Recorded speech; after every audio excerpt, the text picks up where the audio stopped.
98명이고 이 중에 1,163명이 자가격리 중입니다. 이 중 9명이 환자로 확진되었습니다. 오늘 확진된 25번째 확진 환자는 73세 여자 한국인으로서 2월 6일경부터 시작된 발열, 기침, 인후통 등의 증상으로 선별진료소에 내원하여 실시한 검사 결과 양성으로 확인되어 현재 분당 서울대병원에 격리 입원 중입니다. 환자는 중국 방문력이 없으나 함께 생활하는 가족, 아들과 며느리가 중국 광둥성을 방문한 후에 1월 31일 귀국한 바가 있습니다. 참고로 광둥성은 중국 내에서 후베이성 다음으로 가장 많은 확진 환자가 발생하여 WHO 통계에 의하면 2월 8일 현재 1,075명의 확진 환자를 보고하고 있습니다.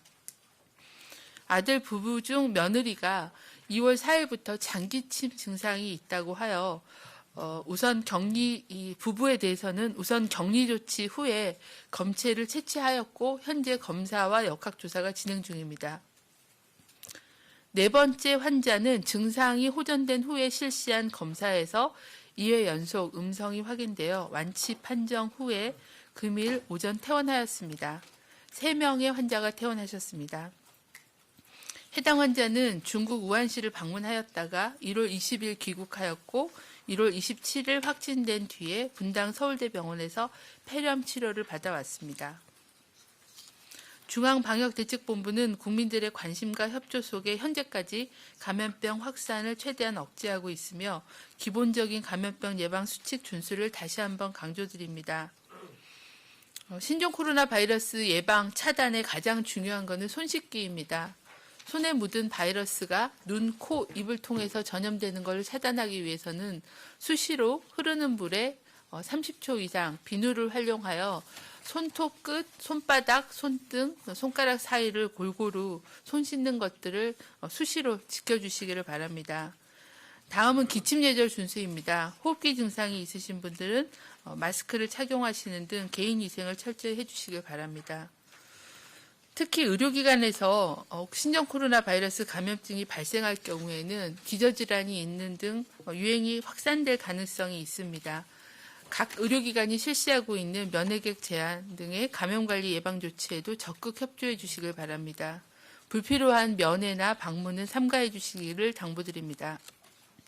중국을 방문하신 후에 14일 이내에 발열 또는 호흡기 증상이 있는 경우는 근처의 선별진료소에서 진료를 받아주시고 관할 보건소나 지역 콜센터, 질병관리본부 상담센터에 상담해 주실 것을 당부드립니다. 이상입니다. 네, 지금부터 질의응답 시간 가지겠습니다. 질문하실 기자님 손 들어주시면 지목 드리겠습니다. 예, 기자님. 예, 이투데이 김지원입니다. 그 25번 환자 아들은 증상이 없는지 궁금하고요. 또 16번 환자 접촉자가 55명 늘었는데 어디서 늘어난 건지, 그리고 12번 환자 접촉자가 어제보다 2배 정도 늘어났는데 이게 왜 이렇게 들쑥날쑥한 건지 좀 설명 부탁드립니다. 네, 아들은 현재 지금 병원에 격리되어 있어서요. 역학조사가 진행 중에 있습니다. 그래서 상세한 그 증상 여부의 정도와 그리고 검사 결과가 오후 좀 늦게 나올 것 같은데요. 나오면은 그 부분에 대해서는 알려드리도록 그렇게 하겠습니다. 그리고 접촉자 숫자 늘어난 거는 우리 담당 팀장이 좀 설명드리도록 하겠습니다. 역학조사 환자관리팀장 곽진입니다. 예, 그 16번째 환자분 접촉자 수 증가한 부분은 이분이 이제 그 광주 21세기 병원 그 건이 되겠고요. 초기에 조사한 그 입원 환자분들이나 그 외래 환자분들을 이제 또 개별적으로 조사를 했을 때 이분들이 같이 동행했던 그 동반자라거나 또는 그 병원에 계실 때 내원하셨던 내원객 또는 이제 병문안 오셨던 분들 이런 분들을 이제 개별적으로 더 찾아내고 있기 때문에 그런 부분에서 인원수가 증가하였습니다. 그리고 그 외에도 지금 그 접촉자 수가 조금씩 증가하고 있는 부분들이 있는데요. 이제 각 지자체에서 좀 더 적극적으로 찾아내서 격리자로 이렇게 추가하시는 부분들이 있습니다. 12번 환자분 같은 경우에는 그 아시다시피 그 동선이 꽤 길었던 그런 환자분이셨고 그분들 그 접촉자를 재분류했을 때 격리자로 분류하지 않았었던 분들 중에서 이제 지자체에서 좀 더 추가로 격리자로 분류하셨던 분들이 반영이 된 숫자가 되겠습니다.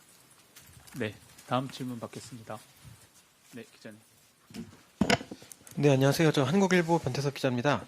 그 25번 환자 관련해서 여쭙겠는데요. 그 아들 부부가 증상이 나타나지 않는 잠복기 또는 무증상기에 25번 환자에게 바이러스를 옮겼을 가능성이 있다고 보시는지 하나 여쭙고 싶고요. 만약에 이들 부부가 그 전파원이 아니라면 그 무연결 감염 우려 그 가능성도 있는지 말씀 좀 부탁드립니다. 현재는 2월 4일 날 며느리께서 먼저 기침 증상이 있으셔서 이 며느리 분이 먼저 발병하고 또 가족 내의 전파로 추정하고 있습니다.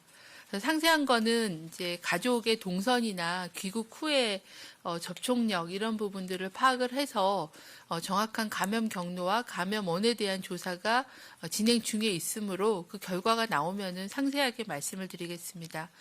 무증상기에 접촉한 거는 아니고 며느리께서 호흡기 증상이 먼저 발생하였기 때문에 그쪽을 추정하고 있습니다. 네, 헤럴드경제 정경수입니다. 그 며느리가 4일에 신고했다고 하셨는데 그러면 아직 음성 판정이 한번 나왔었다는 말씀이신지 아니면 아직 검사 결과가 안 나왔다는 말씀이신지랑요. 그리고 아들과 며느리는 3달 가까이 중국에 머물렀는데 혹시 업무차 머물렀었는지 여쭤보고 싶습니다.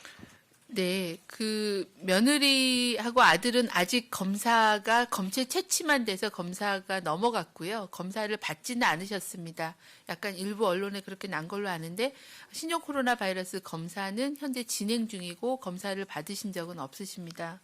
그리고 11월부터 정도 아마 그 중국에 머무르신 걸로 저희도 파악을 하고 있는데요. 상세한 중국 내의 동선이나 이런 부분들도 또 저희가 조사를 해봐야 됩니다. 이분이 중국 내에서 광동성에 주로 계셨는지 그 내에서도 또 이동을 하셨는지 거기서는 또 누구와 어떤 접촉을 하셨는지 뭐 이런 세부적인 그런 정보가 필요한 사항이어서 그 두 분에 대한 그리고 또 환자분에 대한 역학조사를 좀 정리해서 말씀을 드려야 될 것 같습니다.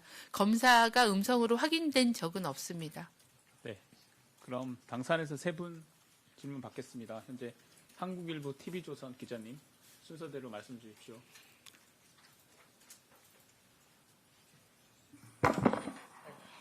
예. 한국일보 김민호입니다. 2가지 여쭤보고 싶은데요. 하나는 뭐 특정한 상황에서 공기 중 전파 가능성이 있다라고 뭐 외신에서 보도가 됐는데 이에 대한 의견이 궁금하고요. 2번째는 현재 역학조사 기준이 이제 발열과 인후통, 기침을 발병 판단 기준으로 삼고 있는 게 맞는지 이것에 대해서 콧물이나 뭐 으슬으슬한 기운 이런 걸로 확대해야 된다는 의견이 일각에서 있었는데 혹시 이런 걸 검토하고 계시는지 궁금합니다. 그 2번째 질문 같은 경우는 방금 아니라고 하셨지만 무증상 감염 뭐 이런 거에 대해서 논의가 되고 있는 건데요. 참고해서 말씀 좀 여쭈고 싶습니다. 예. 네. 공기 전파라는 거는 이제 비말 전파하고는 좀 다른 방식인 건 아실 것 같습니다. 비말 전파는 침에 묻어 있는 그 비말이라는 거 안에 바이러스가 포함이 돼서 이메타 또는 이제 약간 그보다 이상했을 때 침이 바로 다른 상대방의 호흡기로 전파가 되거나 아니면 비말이 이런 환경 표면에 묻어 있다가 손에 묻어서 손을 통해서 눈, 코, 입으로 들어가거나 뭐 이런 경로를 저희가 비말 내지는 접촉으로 인한 전파라고 그렇게 말씀을 드립니다. 이제 코로나 바이러스는 메르스, 사스, 이 신종 코로나 포함해서 비말 전파가 주된 감염 경로라고 다 추정을 하고 있습니다. 하지만 일부의 환경에 그 공기 전파라는 거는 이 비말이 말라서 수분이 다 말라도 그 바이러스의 조각들이 공중에 떠다니다가 이제 다른 사람에게 전염되는 그런 가능성을 얘기를 하는 건데 현재까지의 모든 전문가들의 의견은 지역사회에서의 공기 전파의 가능성은 거의 없다. 라고 말씀을 하고 계시고요. 드물게 병원 환경에서 이분이 호흡기적인 처치를 했다거나 뭐 인공호흡기를 하면서 했다거나 아니면 다른 호흡기적인 그런 의료적인 시술을 할 때는 드물게 그런 에어로졸이 발생을 할 수 있기 때문에 그런 환경에서 제한적인 환경 내에서는 발생이 가능하다 할 수 있지만 이게 지역사회에서 그게 공기 전파가 된다는 증거는 아직은 없다라는 게 전문가들의 의견이고 저희 질병관리본부의 의견도 그렇습니다. 대표적으로 공기 중에 전파가 되는 것은 결핵이나 홍역을 들고 있습니다. 두 번째는 현재는 저희가 주된 증상을 발열과 기침과 인후통을 주요 증상으로 잡고 있고요. 콧물이나 몸살 기운은 이거는 이제 굉장히 그 흔한 또 상기도 감기 증상이기 때문에 이런 증상 단독으로만 났을 때도 고려를 할 거냐에 대해서는 좀 이견들이 있으십니다. 그래서 그 부분은 계속 질병에 대한 이해도가 높아지면서 판단을 할 계획이고 이런 증상이 있다가 하루 이틀 동안에 열이 나기도 하고 기침이 생기기도 하고 증상이 복합적으로 변하기 때문에 그 부분에 대해서는 아직 검토하고 있고 참고의 증상으로는 보고 있는 상황입니다.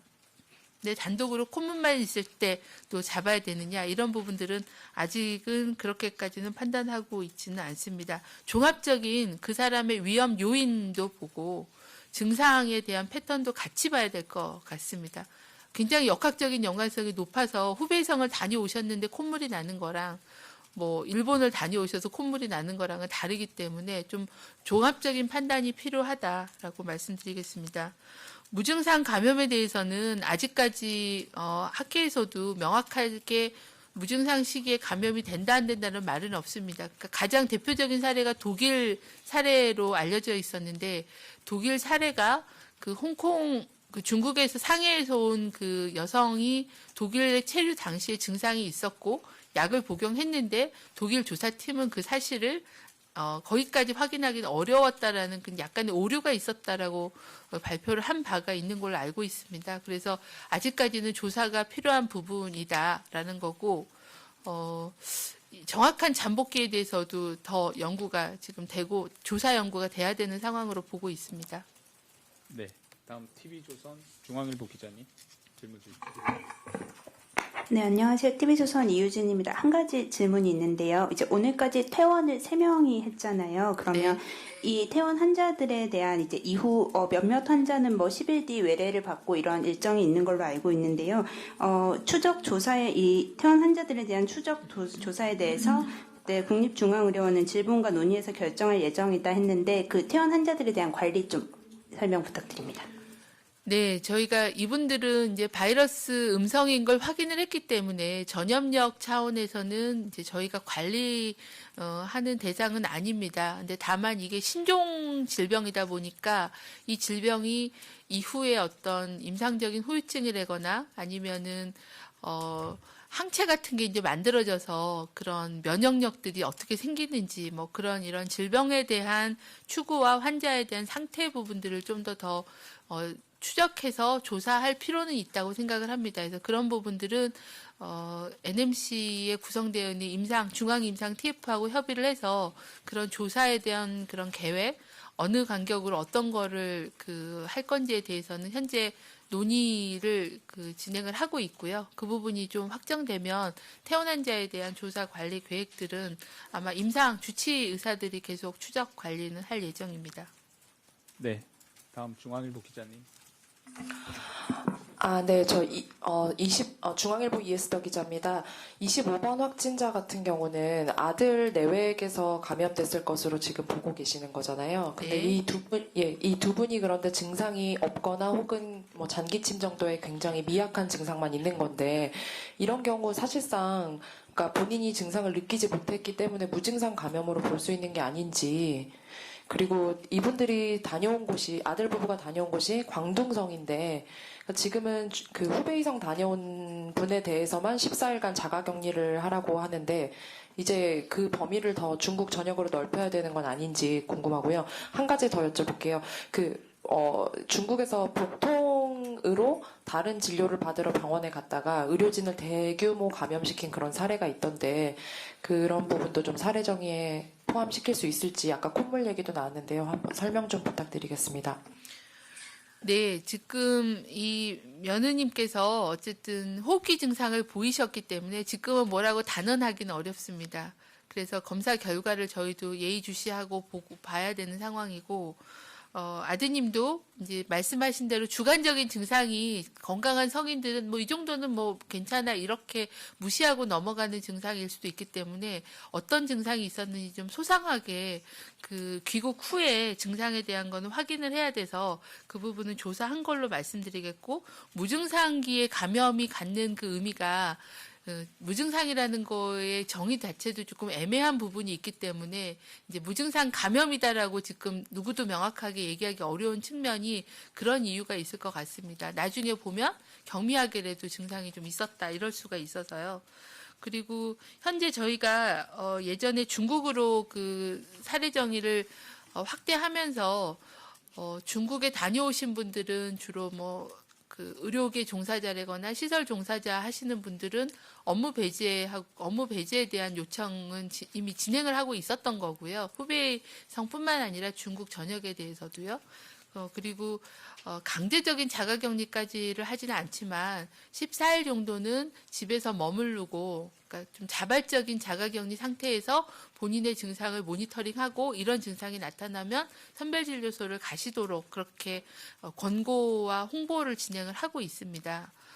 왜 그러냐면 너무 증상이 초기에는 좀 그 감기랑 구분하기 어려운 경미한 증상인데도 양성이 나오는 건수들을 저희가 많이 봤기 때문에 가능하면 많은 사람들과의 접촉을 좀 피하시고 집에서 머무르시면서 본인들의 건강 상태를 좀 모니터링 하시는 게 현재로서는 가장 안전한 방법이라고 생각합니다.